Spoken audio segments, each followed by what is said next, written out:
Dialysis বিভাগে? সমস্যা আজকে সকালে 7টার সময় আমি এখানে আইছি। সকাল 7টার থেকে এখানে পাওয়ার নাই। বারবার ফোন করার পরেও দিমু দিচ্ছি করতে করতে এখন পর্যন্ত পাওয়ার আইছে না।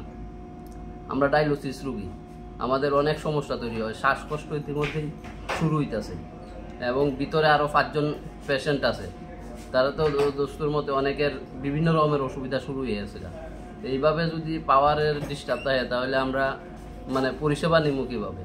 আপনি কতদিন যাবত ডায়ালিসিস নিতেছেন? আমি আজকে 8 মাস যাবত ডায়ালিসিস নিতেছি খোয়াই জেলা হাসপাতাল থেকে। খোয়াই জেলা হাসপাতালে। তারপরে পাওয়ার না থাকার কারণে আমরা ফুল ডায়ালিসিস নিতে পারি না।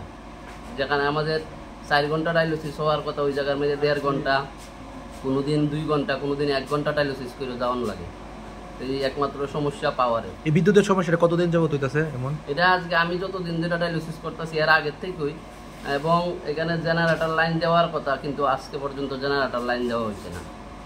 তারপরে দেখেন এখানে আমাদের ডায়ালিসিস ইউনিটের সামনে হসপিটালের যত নোংরা আবর্জনা জিনিস আছে আইনা রাখা হয়, একটু বসার জায়গা পর্যন্ত নাই।